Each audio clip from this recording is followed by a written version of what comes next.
A legislação eleitoral brasileira considera abuso do poder econômico quando o candidato oferece vantagens ao eleitorado. Com a proximidade das eleições de 2010, o Ministério Público Eleitoral no Rio Grande do Sul volta a atenção para o uso eleitoral dos albergues mantidos por parlamentares no estado. A Justiça já avisou que a prática não será tolerada nas eleições do ano que vem. Todos esses ônibus e vans estacionados próximos ao Hospital de Clínicas de Porto Alegre têm uma única função: trazer e levar de volta ao interior pacientes que são atendidos na capital.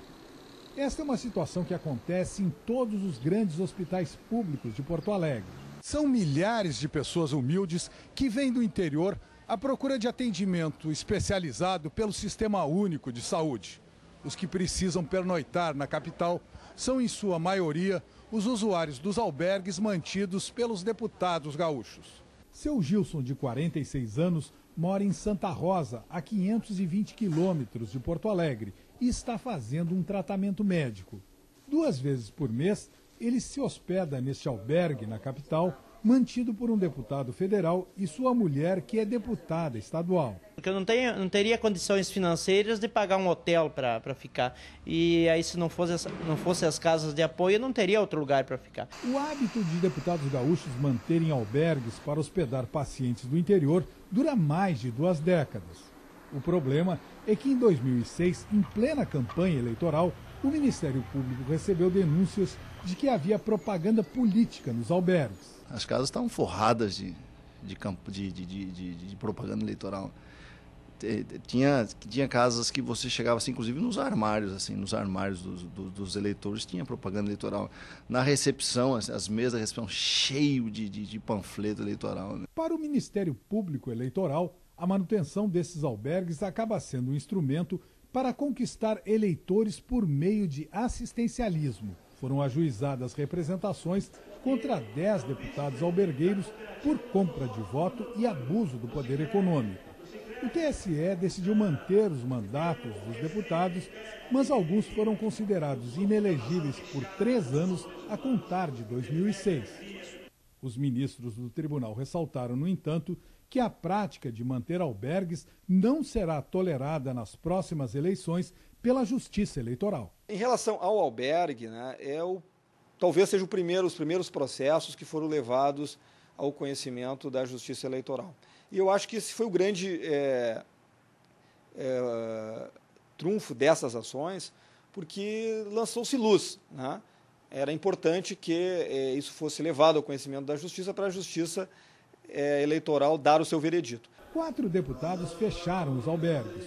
Outros procuram uma forma de manter o serviço sem ferir a legislação eleitoral. Nós queremos fazer uma carta consulta, né, ao TRE e também ao TSE, de que forma nós podemos ainda ajudar em alguma situação. Caso contrário, nós somos obrigados a parar essa atividade que eu já venho fazendo há mais de 15 anos. Os deputados se defendem da acusação de uso eleitoral dos albergues. É um trabalho que eu diria realmente o Estado deveria fazer, como não o faz. Nós, que somos eleitos pelo povo, fizemos esse trabalho com maior carinho e eu tenho certeza que o nosso mundo hoje precisa de solidariedade.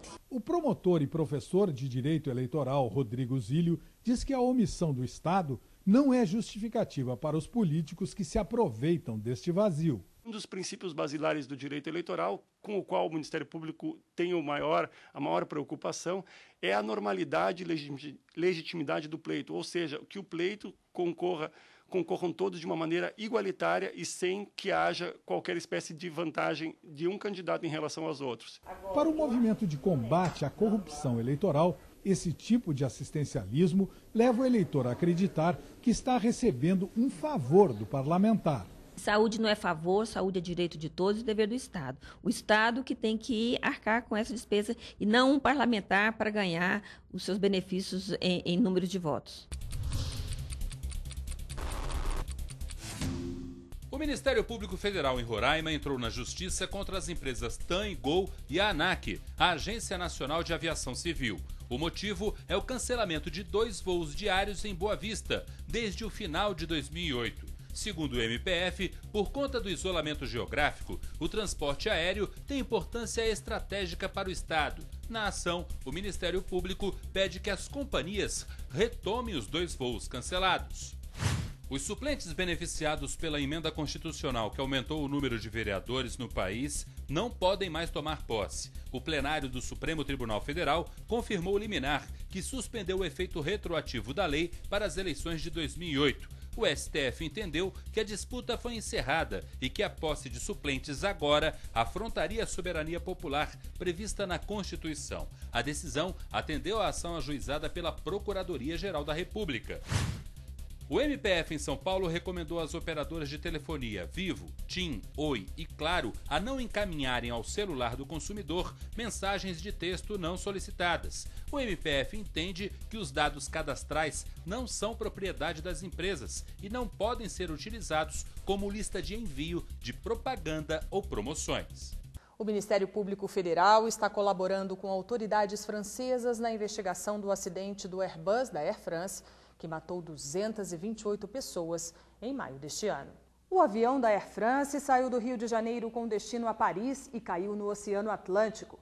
As autoridades francesas solicitaram ao Brasil o levantamento de informações preliminares para instruir o processo sobre as causas da tragédia. O pedido foi fundamentado no acordo de cooperação jurídica entre os 2 países. O Ministério Público Federal está coordenando o trabalho. Foram ouvidos militares da Aeronáutica e da Marinha que participaram das buscas dos corpos das vítimas e dos destroços do avião. Também foi solicitado o depoimento de funcionários do Aeroporto Internacional do Rio de Janeiro e da representação da Air France no Brasil. As informações colhidas foram enviadas para a Assessoria de Cooperação Jurídica Internacional do Ministério Público Federal, que vai encaminhar o relatório final ao Ministério da Justiça. Veja a seguir. Em Fortaleza, encontro discute a situação do meio ambiente no país. E ainda, campanha quer tornar mais consciente o uso das sacolinhas de plástico.